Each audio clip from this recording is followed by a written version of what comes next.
अच्छा जी, हम जो है वो पहले स्क्रीन शेयर कर देते हैं। आज का असल में जो वो हम लोगों का लेक्चर है वो समझने के हवाले से इम्पोर्टेंट है। बाकी ये है कि इसको मैं लेक्चर फॉर्मेट में कन्वर्ट करके अपलोड कर दूंगा ताकि आप लोगों को प्रॉब्लम ना हो। और अभी हमारे पास तो वैसे बाय द वे एक सेशन और है, उसके अंदर जो है वो हम एग्ज़ाम के हवाले से भी बात करेंगे और एग्ज़ाम के इम्पोर्टेंट पॉइंट जो है ना उसके हवाले से भी बात करेंगे।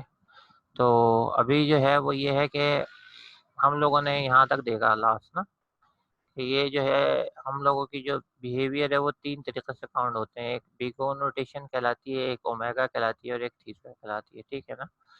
तो और ये एन स्क्वायर की भी हमने देख ली कि एन स्क्वायर जो है इसका क्या मतलब है कि ग्रोथ रेट ज़्यादा है तो टाइम कॉम्प्लेक्सिटी भी ज़्यादा होगी। और अगर एन की वैल्यू हमारे पास कम है तो टाइम कॉम्प्लेक्सिटी भी जो है कम होगी। मतलब ये है कि उसकी लीनियर और क्वाड्रेटिक की अभी हम फिलहाल 2 बात ही कर रहे हैं और तीसरी बात नहीं कर रहे हैं। बाकी ये है कि ये जो है ये बॉन्ड्स के लिए ज़ाहिर होता है कि F1 जैसे F2 है तो इसकी अपर बॉन्ड जो है वो बिग ओ नोटेशन के अंदर है या बिग ओ ओ के थ्रू हम देंगे। लेकिन हमेशा ये बात ये याद रखनी है कि अगर आप अपर की बात करते हैं तो इसकी मतलब है कि उसकी टाइम कॉम्प्लेक्सिटी ज़्यादा है। और अगर आप लोअर की बात करते हैं यानी ओमेगा की बात करते हैं तो इसका मतलब ये है कि इसकी टाइम कॉम्प्लेक्सिटी जो कम है। और वैसे भी लग रहा था कि इसकी जो नंबर ऑफ इंस्ट्रक्शन है वो कम एग्जीक्यूट हो रही है, इसकी जो फ़ौरन ही जो वो हाई के ऊपर चली गई है। तो ये बात तो हम जनरली वैसे स्टार्ट के अंदर ही देख रहे थे। अब जो है वो बात ये आती है कि इसको हम किस तरीक़े से जो है वो फिट करेंगे इस बात के ऊपर कि हम किसी एल्गोरिदम की जो है वो कॉम्प्लेक्सिटी जो है वो निकाल सकते हैं। तो अगर आप ये जो है अभी हम इसको देखें तो देखें बेसिकली जब हम कैलकुलेशन कर रहे होते हैं तो बहुत सिंपल तरीके से अभी मैं इसको अब जब आपको बताऊंगा सॉल्व करके तो आप बोलेंगे हाँ बहुत सिंपल है ये। इसमें जो है वो टोटल रनिंग टाइम, ठीक है, ये जो टोटल रनिंग टाइम है ये एक इशू इस लिहाज से होता है कि इसके अंदर हमें हर लाइन जो है उसको उसकी कोई ना कोई कॉस्ट निकालना पड़ती है और वो बहुत इजी तरीके से निकल आती है क्योंकि ये जो है प्री डिफाइन चीज़ें हैं। अभी जब मैं आपके सामने इसको डिस्कस करूंगा और उसके अलावा जो है रनिंग टाइम है वो बहुत ज़्यादा आसान है, ठीक है, क्योंकि उसके अंदर हम सिर्फ एक लाइन को देख रहे होते हैं जिसके ऊपर वर्किंग हो रही होती है, मेन थीम जो होती है उसकी एक लाइन होती है, तो वो बहुत आसानी से निकल आता है। और टाइम कॉम्प्लेक्सिटी और रनिंग टाइम जो है वो बहुत ज़्यादा रिलेटेड है। तो ये दो चीज़ें हैं, ये तो बहुत आसान है। लेकिन जब तक जहाँ तक टोटल रनिंग टाइम का है वो इसलिए थोड़ा सा ज़रा ज़्यादा है कि उसके अंदर हम ईच एंड एवरी की लाइन को काउंट करते हैं। अच्छा, अब मैं स्टार्ट कर रहा हूँ, आपने बड़े गौर से सुनना है, बड़े सिंपल सी बातें हैं ये जो मैं अभी करने जा रहा हूँ ना। लेकिन ये कोई भी एल्गोरिदम है, अभी हम ये नहीं देख रहे कि ये क्या वर्किंग करेगा ना। लेकिन ये है कि हम ये पूछना चाह रहे हैं कि ये कितने टाइम जो है वो एग्जीक्यूट होगा, लेट्स सपोज के कितना टाइम चलेगा ना, हम ये देखना चाह रहे हैं। तो इसमें सिंपल सी बेसिक अलजेब्रा की जो है वो बात होती है। फॉर एग्जांपल हमें ये पता है बहुत सिंपल तरीके से हम जो है वो ये कह सकते हैं कि ये तो लाइन एक ही दफ़ा एग्जीक्यूट होगी, ये आप नॉर्मल प्रोग्राम, क्योंकि ये देखें इनिशियलाइजेशन है एक वेरिएबल की, तो ये जो है बहुत इजीली हम कह सकते हैं कि ये एक दफ़ा होगी। तो देखिए इसके आगे आपने लिख दिया 1, ठीक है। अच्छा, अभी हम टोटल रनिंग का टाइम का क्या मतलब होता है कि हर लाइन का आप जो है वो रन टाइम निकाल रहे हैं और ये भी बड़ी आसानी से जो है वो निकल आता है। तो ये आपने देखा जैसे पहली लाइन का 1 दे दिया, तो जो लाइन हमें ये लगती है कि एक ही दफ़ा प्रोग्राम में एग्जीक्यूट होगी तो उसकी कॉस्ट जो है वो हम 1 रख लेते हैं। अच्छा, अभी फॉर का लूप चल रहा है, ये भी बड़ा आसान है इस लिहाज से कि लेट्स सपोज ये जो है ना हम n को 10 सपोज करते हैं कि इसके अंदर ना। अच्छा, हम इन टर्म ऑफ n बात करेंगे तो वैसे एग्जांपल के अंदर नंबर भी ले लेंगे तो हमें जो है बहुत इजीली समझ में आ जाएगा कि ये 1 टू 10 चल रहा है लेट्स सपोज, और हम कुछ नहीं कर रहे, टर्म टर्म जो वेरिएबल जो 0 किया था उसमें a प्लस ही करवा रहे हैं। तो अब देखें ये जो है ये चलेगा कितनी दफ़ा। अब आप ये कहेंगे कि ये 1 टू n है तो ये n दफ़ा चलेगा। लेकिन हमको पता है जैसे हम लूप यूज़ करते हैं सी शार्प के अंदर, तो वो एक आखिरी दफ़ा भी चलता है और आखिरी दफ़ा चलता है तो जब कंडीशन फ़ॉल्स होती है तो उसके बाद जो है वो बाहर आता है। तो इसलिए वो एंड टाइम नहीं चलता, वो चलता है n+1, सही है, क्योंकि एक आखिरी दफ़ा कंडीशन जब वो 11 होगा तभी तो बाहर आएगा ना। और ये आपने बहुत दफ़ा कंडीशन जो है चेक भी की होगी, सही है ना? अच्छा मेरी बात समझ में आते जाए तो अब मैं पूछ नहीं रहा, बस आप 1-1 कोई लिखना चाहे तो वो लिखता जाए, ताकि मुझे जो है वो एटलीस्ट ये बात जो है वो पता चलती जाए ना, तो मेरे लिए बड़ी आसानी होगी कि साथ-साथ आप लोग समझते भी जा रहे हैं ना। हाँ, थैंक यू। अच्छा देखें, ये फिर हमारे पास एक दफ़ा ज़्यादा चलता है तो n+1। अब आप ये आपको ये बात जो है ना, अब ये रिपीट करने वाली बात नहीं है कि अगर फॉर का एक लूप चल रहा है तो उसकी कॉस्ट n+1 होगी। n इसलिए कि वो n टाइम चलेगा, एक दफ़ा वो फॉल्स होता है। तो अब ये वाली बात जो है ये वो नहीं है कि आप बार-बार इसको कैलकुलेट करेंगे ये। अच्छा, अब जो इसके अंदर की स्टेटमेंट होती है वो हमें पता है, वो n टाइम चलती है। क्यों? जब वो अंदर आता है तो वो n टाइम ही आता है। हाँ, एक दफ़ा जब ज़्यादा जाता है तो वो फ़ॉल्स कंडीशन के लिए आता है, तो ये n जो है ना वो जाता है।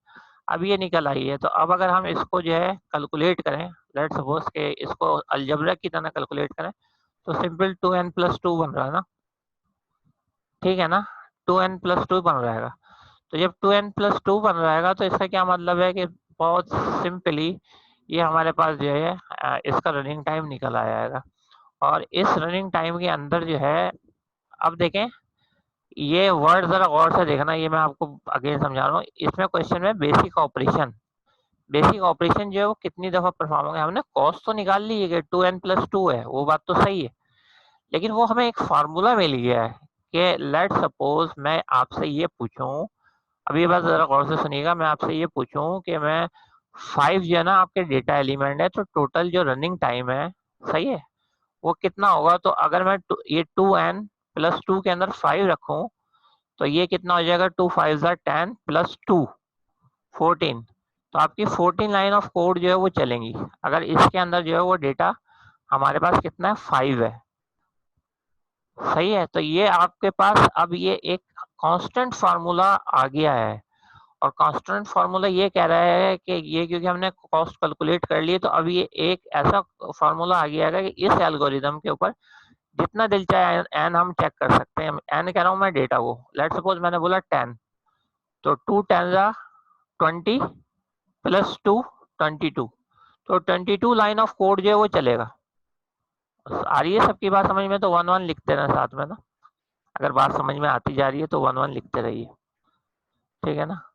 अच्छा, अब जो है वो ये वर्ड देखना है, बेसिक ऑपरेशन। बेसिक ऑपरेशन क्या कहते हैं? बेसिक ऑपरेशन ये कहते हैं भाई कि आप जो है ना वो पूरे ये जो हमने रनिंग टाइम निकाला है ये नहीं आप निकाले, बल्कि जो मेन ऑपरेशन है जिसके लिए हमने ये प्रोग्राम बनाया है उसको हम बेसिक ऑपरेशन कहते हैं। इसमें ज़ाहिर बात है ये वेरिएबल लेना बेसिक ऑपरेशन नहीं है, ये लूप चलाना बेसिक ऑपरेशन नहीं है। हाँ, temp is equal to temp plus A, ये बेसिक ऑपरेशन है। जब बेसिक ऑपरेशन है तो इसके अंदर हमने जब कैलकुलेट किया था तो हमें पता है फॉर के अंदर की जो चीज़ है वो एन टाइम्स चलती है। तो इसके मतलब ये है कि इसके बेसिक ऑपरेशन की जो कॉस्ट है वो एन निकल आई। अच्छा, एक तो यहाँ से निकाल लिया हमने, एन यहाँ से निकाल लिया कि ये बेसिक ऑपरेशन है तो इसलिए निकल आई। अच्छा, अगर मैं बोलूँ टोटल रनिंग टाइम क्या है, तो टोटल रनिंग टाइम जो है वो आपने देख लिया कि ये 2n+2 है। लेकिन हम जो है बेसिक ऑपरेशन के बेस के ऊपर जो है वो टाइम कॉम्प्लेक्सिटी भी बता सकते हैं कि कितनी है। तो अगर आपसे ये जैसे इसमें पूछे बेसिक ऑपरेशन कितनी दफ़ा परफॉर्म करेगा, तो इसका आंसर क्या आ रहा है? एन आ रहा है। कैसे पता चला? इस लाइन से पता चला। इसने बता दिया कि एन आएगा तो आपने लिख दिया एन आया। लेकिन हमें साथ में एक और तो और भी तो चीज़ पता चल गई, और वो ये चीज़ पता चल गई कि ये लीनियर है। इसकी जो ग्रोथ है वो लीनियर है। सही है? तो इसका जो बिहेवियर है वो क्या हो रहा है? लीनियर हो रहा है। तो ये लीनियरली जो है वो चलेगा। अब अगर किसी को समझ में आए तो 2 लिख देना, ताकि पता चलता रहे मुझे कि समझ में भी आ रहा है। ठीक है ना? तो इससे जो है हमें देखिए कितनी बातें पता चल गई। एक तो ये कैलकुलेट करना आ गया, रनिंग टाइम निकालना आ गया। दूसरा हम लोगों को ये भी पता चल गया कि ये लीनियर है। सही है? क्योंकि एन है, पावर उसकी जो है ना 1 है। और तीसरी बात ये कि ये इसी वजह से हमने इसने बेसिक ऑपरेशन का वर्ड लिखा था, basic operation and time perform हुआ, हमने आंसर भी दे दिया। तो अगर आप इसको देखें कि टोटल रनिंग टाइम क्या होता है, टोटल रनिंग टाइम ये होता है कि हम जो है हर लाइन को, एल्गोरिथम की हर लाइन को कैलकुलेट करें, ये टोटल रनिंग टाइम होता है। ये नंबर 1 की मैं बात कर रहा हूँ। रनिंग टाइम क्या होता है? रनिंग टाइम ये होता है बेसिक ऑपरेशन, यानी सिर्फ एन की बात कर रहा हूँ। और टाइम कॉम्प्लेक्सिटी क्या होती है? टाइम कॉम्प्लेक्सिटी ये होती है कि जाहिर बात है ये हम जो है वो अगर इसको लिखने के लिए जाएंगे, ठीक है ना, अगर हम इसको लिखने के लिए जाएंगे तो हम इसको इस तरीके से लिखेंगे। सही है? इसको जो है वो हम इस तरीके से लिखेंगे, किस तरीके से लिखेंगे, ओ ओ, उसके बाद जो है वो एन लिख देंगे, कि ये इसकी टाइम कॉम्प्लेक्सिटी जो है बिग ओ नोटेशन में एन है। ये कम से कम मतलब ये कि ये लीनियर से जो है इसका टाइम ज्यादा वर्स नहीं होगा, तो ये कहलाएगी टाइम कॉम्प्लेक्सिटी। तो देखें कितना रिलेटेड चीजें हैं, सही, कितनी ज्यादा रिलेटेड चीजें हैं कि इससे जो है हमने टोटल रनिंग टाइम हर लाइन का निकाल लिया। रनिंग टाइम जो है हमने, कोई क्वेश्चन है? हेलो, अच्छा, रनिंग टाइम जो है हमने क्या करा, रनिंग टाइम जो है हमने इसका खाली बेसिक ऑपरेशन का निकाल लिया, और टाइम कॉम्प्लेक्सिटी जो है वो हमने जो है वो यहाँ पे निकाल लिया। अभी मैं इसको एग्जाम्पल को और आगे लेके जाता हूँ, और ये आपकी जो है वो अच्छा, कितने टाइप के एल्गोरिदम की फैमिलीज होती है in terms of behaviour. Behaviour, what is behaviour in terms of time behaviour, कितने टाइप्स की जो है वो कॉम्प्लेक्सिटी हो सकती है। तो उसके लिए मैं आपको इसके बजाय कि ये पढ़ के सुनाऊं, मैं आपको जो है वो पहले इधर मैं लेके जाऊंगा, और ये तमाम की तमाम जो चीज़ें हैं वो मैंने इसीलिए जो है वो डाउनलोड करके रखी हैं। ये देखें, जो कांस्टेंट, ये बिग, ये नंबर ऑफ ऑपरेशंस है, ठीक है ना, नंबर ऑफ ऑपरेशंस है, सही है, और नंबर ऑफ कलेक्शन है। तो अगर आप इसके अंदर देखें, number of operation by given big O notation, तो इसके अंदर जो है वो, बल्कि हम पहले वो ये वाला देख लेते हैं,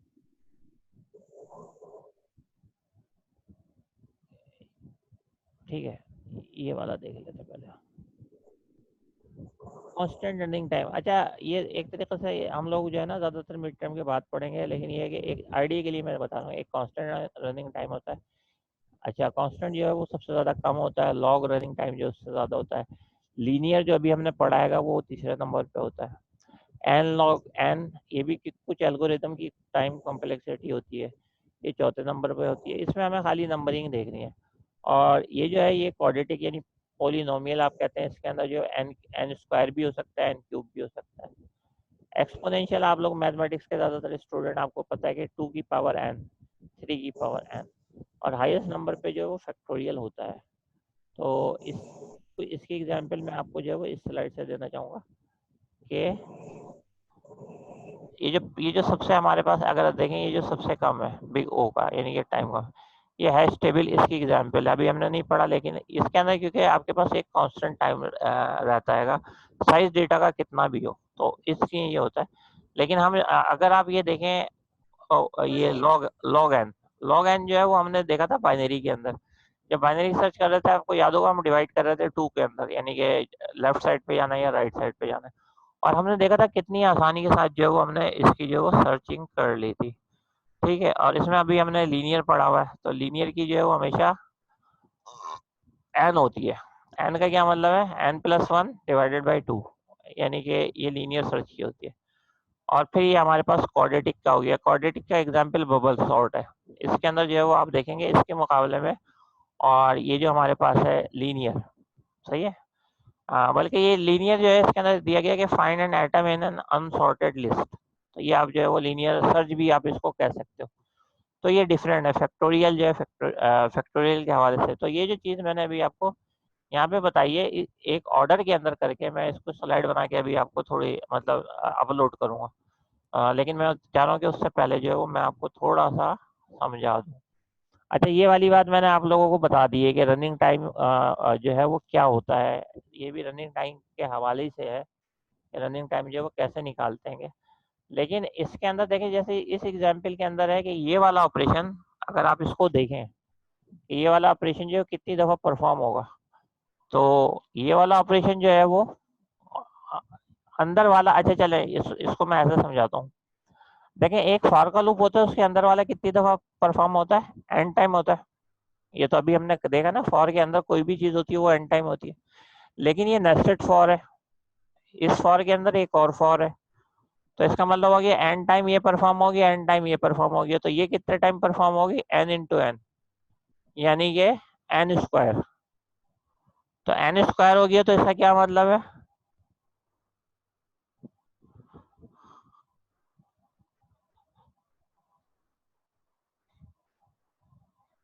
ये फरजन ने कहा है। अच्छा फरजन से ये 3 बजे से पहले भी बता दूंगा, ये गौर से सुनो मैं क्या कह रहा हूँ। दो फॉर लूप का एन इसका और एन इसका, सही है, एन स्क्वायर। तो ये इसकी जो टाइम कम्प्लेक्सिटी है एन स्क्वायर है। और जाहिर बात है ये जिसका अगर आप इसका रनिंग टाइम कैलकुलेट करेंगे तो इसकी ग्रोथ जो है वो बहुत हाई होगी। तो ये एक एग्जाम्पल के तौर पे ये वाली भी आपके पास जो है वो स्लाइड है। अच्छा इसके अंदर ये हो सकता है कि जी अब आप जो है वो क्या कर रहे हो, और ये आप लोगों को पता है कि डबल डायमेंशन एरे जो है दो फॉर के लूप में चलता है। अब इसमें हम कर क्या रहे हैं, जैसे डबल डायमेंशन एरे है।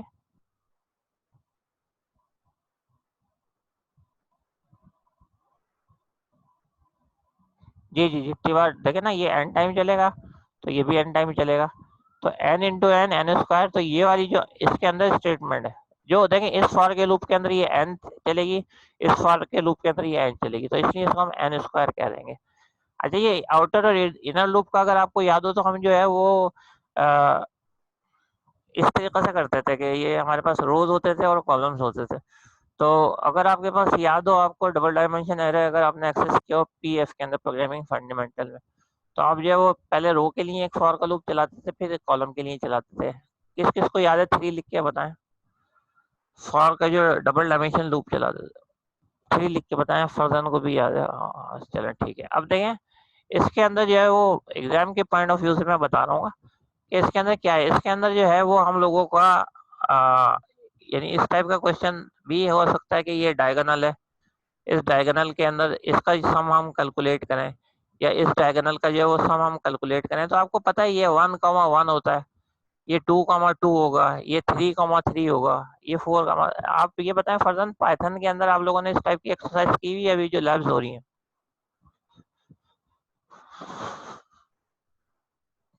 हाँ फर्जन, अच्छा नहीं की हुई तो चले मैं आपको एक बहुत इजीली तरीके से बता देता हूँ। अगर नहीं की हुई ना तो कोई इसमें ऐसे प्रॉब्लम की वैसे बात है नहीं। ये देखें भाई ये मैट्रिक्स है ना हमारे पास, तो इस तरीके से 3 बाई 3 का है, तो हमें पता है दो फॉर के लूप लगेंगे। अब तो दो फॉर के लूप लगेंगे तो भाई दो फॉर के लूप लग जाए, कोई मसला नहीं, दो नहीं तीन भी लग जाए। लेकिन मसला ये है कि हमें जो है वो देखना है कि हम कर क्या क्या सकते हैं ना।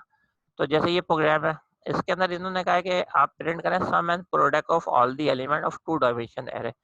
तो अगेन अगर आप देखेंगे ये सिंपल सा प्रोग्राम है, इसमें दो फॉर के लूप जो है वो चल रहे हैं। सही है, ये तो खैर इनपुट लिया है, उसके बाद जो है ये फॉर का लूप चलाएगा। अब उसने बोला सम पता करें, तो हम देखेंगे ये लाइन आपको अगर नजर आ रही है तो हम ये sum plus is equal to matrix I J, क्योंकि एक आई का लूप चल रहा है एक जे का लूप चल रहा है, तो इसके अंदर क्या होगा सम होता चला जाएगा। और अगर हमें प्रोडक्ट करनी है तो प्रोडक्ट इनटू, अब मसला ये है कि ये हर एलिमेंट पे जा रहा है, हर एलिमेंट पे जा रहा है, हर रो पे जा रहा है, हर कॉलम पे जा रहा है। और सम में क्या कर रहा है, जितना भी सम मौजूद है वो कर रहा है। और प्रोडक्ट के अंदर क्या कर रहा है, जितने भी प्रोडक्ट है उसको मल्टीप्लाई कर रहा है। ठीक है, अब ये इस तरीके से जो है वो चल रहा है। ये आई की है, आई जो है वो रो से लेस तक चलेगा, जे जो है वो कॉलम से लेस तक चलेगा। और आई और जे, ठीक है, आई और जे मिल के जो है वो क्या कर रहे हैं, एक सम वेरिएबल में, लेकिन इधर प्लस का सिंबल लगा हुआ है तो ये प्लस करवा रहे हैं। और इधर क्या लगा है, मल्टीप्लाई का सिंबल लगा हुआ है, तो प्रोडक्ट में क्या हो रहा है, मल्टीप्लाई। लेकिन क्या चीज कर रहे हैं, ये कर रहे हैं। तो ये प्रीवियस वैल्यू जो है वो सम होती रहेगी, और एंड के अंदर जब आप ये प्रिंट करा रहे हो कि सम इतना है और प्रोडक्ट इतनी है जो आप ये करा रहे हो, तो प्रोडक्ट और सम भी मिल जाएगी। तो फॉर के लूप में अगर आपको याद हो तो हम यही किया करते थे प्रोग्रामिंग फंडामेंटल में। ये तो बड़ा मैंने सिंपल सा सम निकाल के बता दिया कि फॉर का लूप, तो ये किस किस के जहन में अभी तक, 3 लिख के बताएं।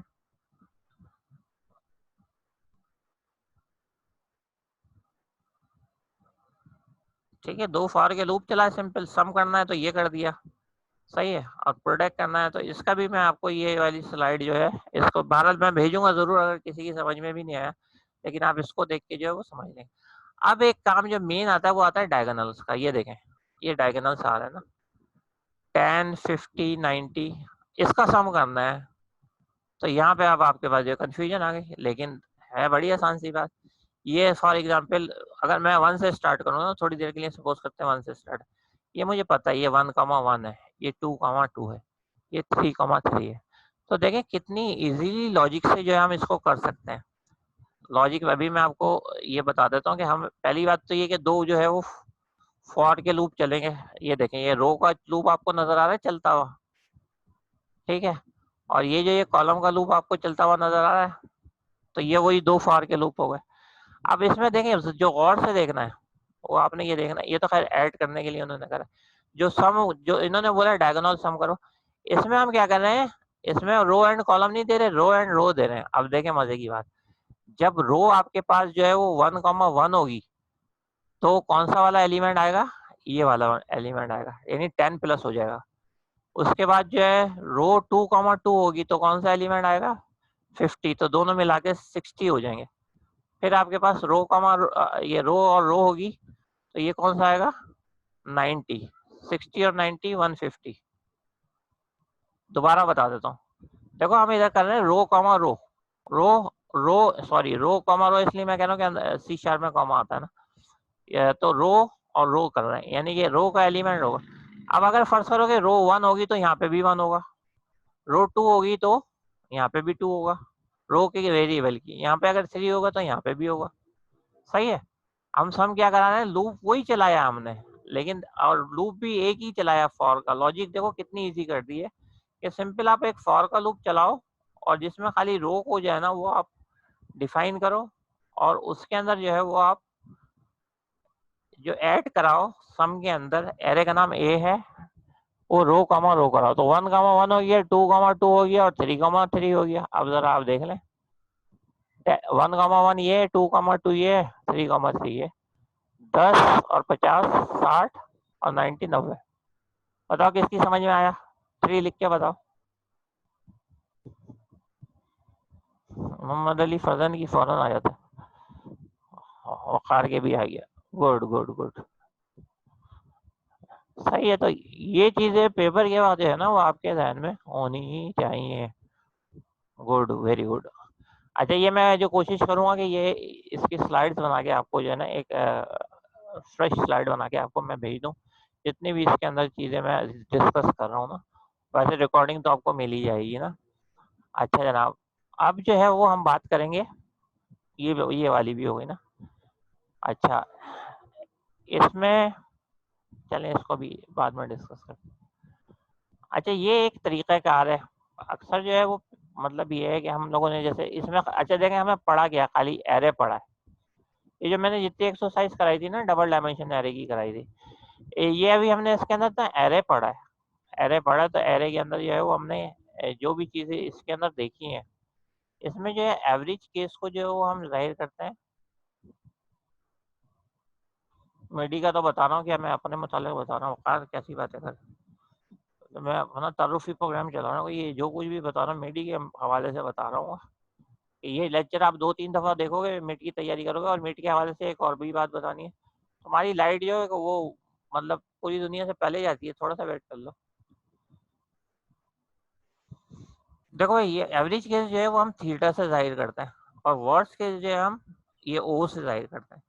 तो ये जो चीज़ें आपने इसमें पढ़ी हैं मिड के हवाले से, एरे, इसका आपको एवरेज और वर्स्ट केस पता होना चाहिए। हमने खाली एरे पढ़ा है, हमने सिंगली लिंक लिस्ट पढ़ी, डबली लिंक लिस्ट पढ़ी, और बाइनरी सर्च पढ़ा, और लीनियर भी पढ़ा। लीनियर है नहीं, लेकिन लीनियर जहाँ मैंने पढ़ा है वहाँ पे लिखा हुआ है। लीनियर का आप सुन लो, n+1 डिवाइडेड बाई 2 होता है। सही है, n+1 डिवाइडेड बाई 2 होता है, ठीक है। अच्छा, इसमें गिवन नहीं है। ये वाला कौन सा सॉर्ट है,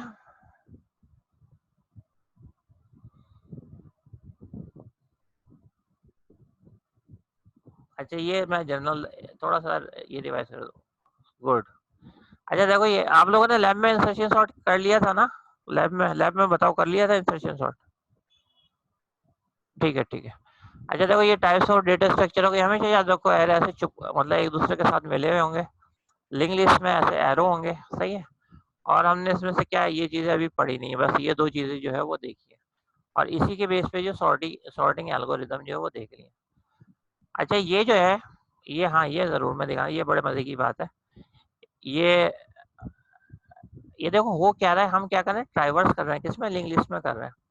तो ये जो हम कर रहे हैं ना, temp is equal to temp dot next, तो ये एड्रेस चेंज हो रहा है, देखो ये बता भी रहा है। और इस तरीके से ये नल पे, यानी हेड से स्टार्ट से शुरू हुआ जो हमने पढ़ा था, फिर उसके बाद क्या हुआ, एक अलग गया, फिर ये हुआ, ये नल हो जाएगा ना, ये लूप फॉल्स हो जाएगा, ये बाहर आ गया। समझ में आ रहा है? दोबारा देखो, ये लूप चलता है इंटरनल लिंक लिस्ट में ट्राइवर्सिंग का। तो ये लिखना शुरू कर दो जिसकी समझ में आता जाए ना। ये भी मैं जो है ना वो एक जिप फॉर्मेट वगैरह के अंदर जो है वो डाल दूंगा, बल्कि अब पीपीटी मुझे बनाना पड़ेगी जिसमें ये चले, ये चीजें चलेंगी। अच्छा, ये आप लोगों के लिए एक एक आसान सा है याद दहानी के लिए कि हमने जो नॉर्मल लिंक लिस्ट पढ़ी थी वो ये थी सिंगल लिंक लिस्ट। इसमें क्या होता है, स्टार्ट होता है और उसके बाद जब नल आ जाता है तो एंड हो जाता है। अच्छा, डबल लिंक लिस्ट पढ़ी थी, ये मैं टाइप्स बता रहा हूँ। उसमें क्या होता था, उसमें ये होता था कि ये जो आपके पास यहाँ पे है वो यहाँ पे जो है वो ज्वाइन कर दिया जाता था, सही है ना। यानी कि जो आपके पास हेड होता था, ये एक्चुअली इन्होंने हेड शो किया। और सर्कुलर लिंक लिस्ट के अंदर आपके पास क्या है, केस फॉर्म। इन चीजों को एग्जाम से पहले एक एक नजर जरूर देख लेना जो मैं आज आप लोगों को बता रहा हूँ। सही है। आप अभी एक सवाल आया कि ये इम्पोर्टेंट है या नहीं है, तो ये जो चीज है ना ये इम्पोर्टेंट ही है। अच्छा, ये कौन सा सॉर्ट है जरा बताना।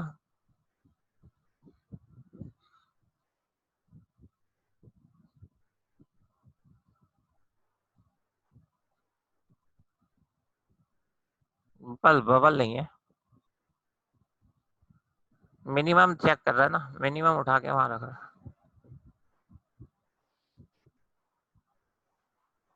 अच्छा, अगर आप इंसर्शन बोल रहे हो तो इंसर्शन सॉर्ट के अंदर जो है वो ये जो ये सॉर्ट करता जा रहा है ये उधर रखता चला जा रहा है। ये हमने किस में पढ़ा था, सिलेक्शन में। अच्छा, एक एक जवाब आया सिलेक्शन, और अब जो है वो सिलेक्शन के जवाब आना ही शुरू हो गए। सही है। तो ये जो है ये एनिमेशन स्लाइड में एक जिप फाइल के अंदर जो है ना दे दूंगा फरजान को, या फरजान से कहूँगा मुझे ग्रुप में ऐड कर दे। ये लोग आप चला के देखिएगा ताकि आपके कॉन्सेप्ट जो है वो क्लियर हो। अच्छा, ये हो गया, ये हो गया हमारे पास। ठीक है, ये अच्छा ये क्या हो रहा है, देखो ये डिलीट हो रही है ये, लेकिन बहुत जल्दी से डिलीट कर रहा है। ये भी आप लोगों की तरह शायद जल्दी में चाह रहे हैं कि जल्दी से क्लास खत्म हो जाए। ये कैसे डिलीट कर रहा है, ये बोल रहा है कि जो इसको पॉइंट कर रहा था ना अब वो इसको पॉइंट कर रहा है, और जो इसको पॉइंट कर रहा था वो इसको पॉइंट कर रहा है, और लिखा रहा है नोट टू बी डिलीटेड। अब ये जो 3 नंबर है इस बेचारे का पता ही नहीं, ये मतलब फिजा में चला गया क्योंकि इसने इससे जो है ना वो ज्वाइनिंग कर ली। तो ये क्या हो रहा है, ये आपके पास डिलीशन कैसे होती है वो मैंने कोड के थ्रू भी आपको जो है वो समझाया था। अच्छा, ये भी हो गया हमारे पास, ये भी हो गया। और हाँ, ये मैंने बोला था ये आपके पास एवरेज केस है और वर्स्ट केस है, ये कुछ ध्यान में आपने रखने होंगे, लेकिन सिर्फ उसके जैसे स्टैक हमने नहीं किया तो आपको जरूरत नहीं है। क्यों नहीं किया, जरूरत नहीं है। सिंगल लिंक लिस्ट क्या है। हेलो, देखना कोई। अच्छा, ये वाला जो है वो आप एक दफ़ा स्टडी कर सकते हैं, आपकी बहुत हेल्प करेगा। एक्चुअली वो जो था हमारा आज जो जिस हवाले से था वो यही था कि इसका थोड़ा-सा एनालिसिस वगैरह जो है वो करके देखें। अब जो है वो हम ये चल रहेंगे, हम 2 बातें कर रहेंगे। एक बात तो ये कर रहेंगे कि हमने जो है वो ये जो लास्ट हमने जो बात देखी थी ये वाली, ये हमने देखा था लिंक लिस्ट का हम पढ़ रहे थे ना, तो इसकी सारी एवरेज केस, वर्स्ट केस वगैरह जो अभी मैंने आपको ये वाली चीज़ें इसके अंदर वैसे गिवन भी है। जैसे लिंक लिस्ट और एरे के अंदर कंपैरिजन है, लेकिन ज़्यादा बेहतर ऑप्शन ये रहेगा कि आप ये वाली जो चीज़ है ना ये भी साथ में देख लें, तो आपको थोड़ा-सा और इसमें गिवन नहीं है तो उसका आइडिया हो जाएगा। सही है। अच्छा, अब जो है वो ये डबल डायमेंशन एरे है, डबल डायमेंशन अभी हम ले रहे हैं। तो इसके इसके अंदर देखो, इसके अंदर फॉर एग्जांपल ये 3 बाई 3 का है। तो क्योंकि हम डेटा स्ट्रक्चर पढ़ रहे हैं तो इसके अंदर हम 0 से स्टार्ट नहीं करेंगे, 1 बाई 1 करेंगे। और अभी जो मैंने आपको एग्जांपल बताई उसमें डायगोनल के हवाले से जो बताया मैंने, तो ये देखो ये हमें ये ऐड करना था, ये ऐड करना था और ये ऐड करना था। सही है। और ये जो है ये किस चीज़ का, ये अगर आप मल्टीप्लिकेशन करते होगे, मल्टीप्लिकेशन यकीनन पाइथन में आपको कराया होगा, मैट्रिक मल्टीप्लिकेशन और उसके अलावा एडिशन सब्ट्रैक्शन, तो आप लोगों ने पाइथन के अंदर देखे, पाइथन में जो आपने प्रोग्राम किए हैं ना तो उसको आपने एल्गोरिथम फॉर्म के अंदर यानी कैपिटल वगैरह के अंदर इस तरीके से आप लिखेंगे। अच्छा, किसी को कोई पाइथन का अच्छा प्रोग्राम आता हो, ये भी मैं एक हिंट दे रहा हूँ, किसी को कोई पाइथन का अच्छा प्रोग्राम आता हो तो वो उसको कैपिटल में करके लिख दे, सिंपल ही है, तो उसको मैं एल्गोरिदम जो है वो तस्लीम कर लूंगा या मान लूंगा। लिखो 3। सही है। अगर आपको पाइथन का भी अच्छा प्रोग्राम आता है और आपने कैपिटल में करके लिख दिया, तो मैं उसको एज एल्गोरिदम के लिए जरूरी नहीं है कि आप, हाँ बस लाइन नंबर डालना ना भूलना, लाइन नंबर डाल देना और एक एंड के अंदर एग्जिट लिख देना, हेडिंग वगैरह दे देना अगर कोई एल्गोरिदम आ। अच्छा जनाब, ये हो गई बात। अब आते हैं फाइनल बात की तरफ। फाइनल बात ये है कि भाई, हाँ कैपिटल लेटर, कैपिटल लेटर भाई, कैपिटल लेटर। सही है, इस्लामाबाद की मैं बात नहीं कर रहा।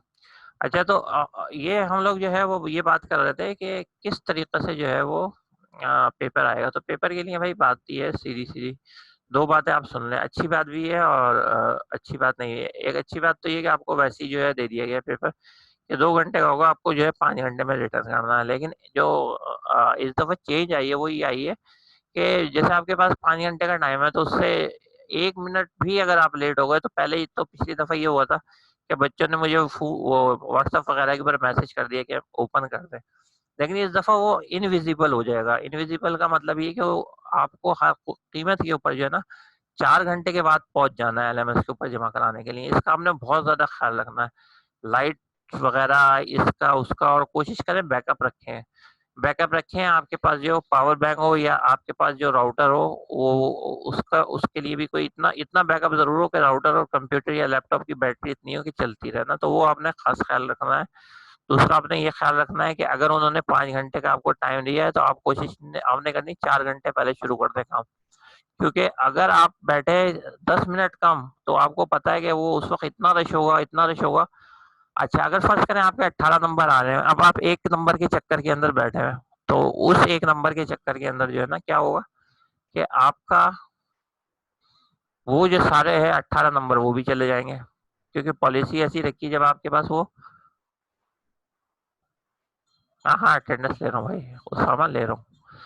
और दूसरी बात ये, अगर हम देखें तो हाँ, दूसरी बात ये एक और पॉलिसी है वो ये दी गई है स्पेशली जो टीचरों को मिली है कि अगर वो देखें कि आपके दोनों एक जैसे हैं, सेम है, तो फिर जो है वो जरा सख्ती के साथ जो है वो मार्किंग करें। तो उसका आप ख्याल रखिएगा कि अगर कोई पार्टनरशिप ही हो कोई इस तरीके से, जैसे सेंचुरी करना चाहते हैं पार्टनरशिप में, तो वो लोग एहतियात करें इस दफा के वो ना करें, क्योंकि मैच होगा तो उसके ऊपर कटिंग है, मार्क्स की हैवी कटिंग है।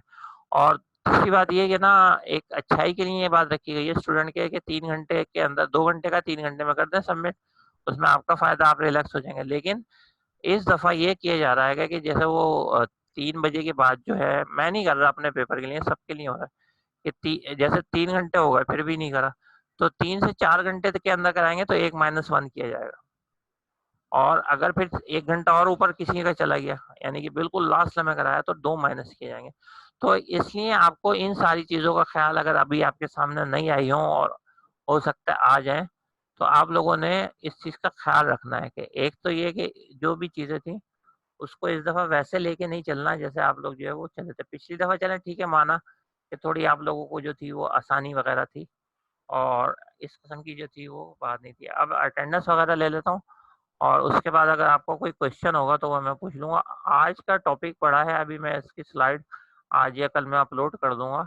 हाँ, रिकॉर्डिंग तो खैर अभी अपलोड हो जाएगी, लेकिन स्लाइड भी जो है ना वो मैं आप लोगों को जो है वो अपलोड कर दूंगा। तो फैजान, आपके पास जो है वो अटेंडेंस शीट है क्या, उसकी कॉपी है?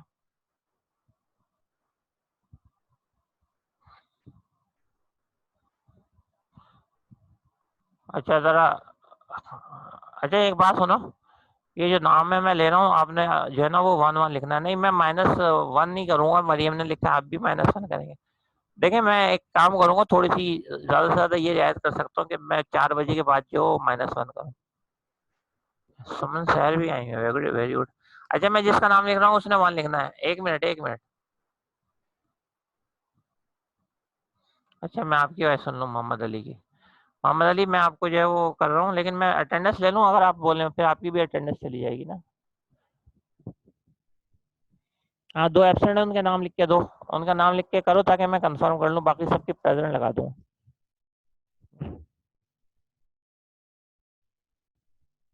पाइथन में जो आप कोड वगैरह लिखते हैं वो लिख दीजिएगा, फिर मैं कर लूँगा। मोहम्मद अली, आप अपनी बात जो है वो अरे मोहम्मद अली, आप एक काम करें ना, आप मेरे आप मेरे जो मोबाइल है ना उसके ऊपर आप क्लिप्स भेज दें साउंड। सही है मोहम्मद अली? मोहम्मद अली का ही प्रॉब्लम है ना भाई, और तो किसी का नहीं, वही बात करना चाह रहे हैं ना, ये सभी बात करना चाह रहे हैं।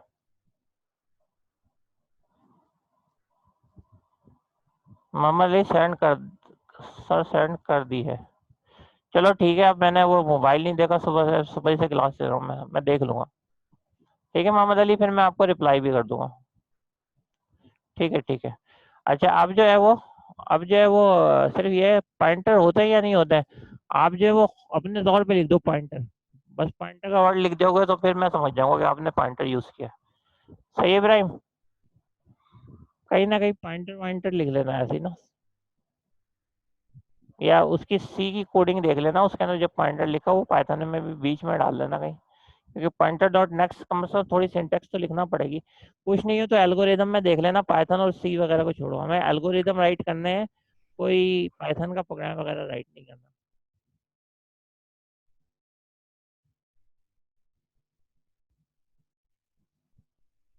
हाँ हाँ, पैरों को यूज करके बना लें, ये तो कोई मसला नहीं है। अच्छा, जो नाम है वो तो भेजो भाई, जो एब्सेंट है फर्जन, ताकि मैं जो है वो कंफर्म। दो नाम लिखो। सुमन शहर का तो अभी आ गया कि प्रेजेंट वो किसी और ने करा था। मोहम्मद मास सर का आपकी भी है। आवाज़ स्लो हो गई अचानक। आवाज़ कम आ रही है आपकी। आवाज तो शायद तेज हो जाएगी, मैं तो ये बोल रहा हूँ सर वो मैंने आपको ही बताया था कि ये वो एब्सेंट है, वो मैंने ही नाम भेजा था पहले भी। सुमन शहर आप हैं, प्रेजेंट है? अच्छा, आप ही हैं, और मोहम्मद मास। सुमन शहर और मोहम्मद मास, ये दो चीजें, दो लोग हो गए ना, बस सही है। अच्छा, अब किसी ने कोई और क्वेश्चन करना है मोहम्मद अली ने तो मेरी बात हो जाएगी मोहम्मद अली से, और किसी ने कोई क्वेश्चन करना? अच्छा, एक और मैं बात बता दूं, वो ये बता दूं कि देखें ये एनालिसिस, हाँ, जो सबसे इम्पोर्टेंट बात रह गई, सबसे इम्पोर्टेंट बात रह गई। अब मेरी आवाज आ रही है सबको? आवाज आ रही है? सर बहुत स्लो आवाज आ रही है आपकी। आप बताना, अब बताना। सर अभी सही है ये। Hello, hello. जी सर आ रही है आवाज। अच्छा, सबसे जो इम्पोर्टेंट बात जो रह गई ना भाई, वो सबसे इम्पोर्टेंट ये वाली बात रह गई है कि एक वेबसाइट है अच्छी सी, सही है, जिसके ऊपर जो है वो आपको बहुत अच्छे जो है एमसीक्यूज विद एक्सप्लेनेशन मिल जाएंगे। तो अगर किसी को, वैसे तो मैं ये पीएफ के अंदर भी बताता हूँ, और डबल आईसीटी में भी ये साइड बताता हूँ, क्योंकि ये एक इम्पोर्टेंट साइड होती है, और इसके अंदर से ना बहुत स्टूडेंट्स को हेल्प मिल जाती है।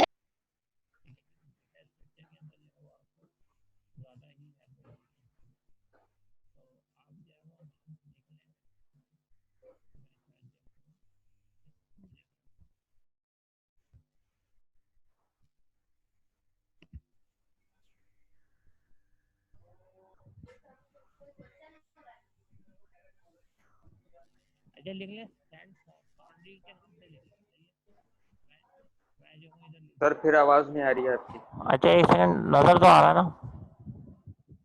तो नजर आ रहा है। हाँ, जरा देखना, मैं जो दे रहा हूँ ना आवाज भी अभी सही करता हूँ। सर आपसे बात भी करनी है।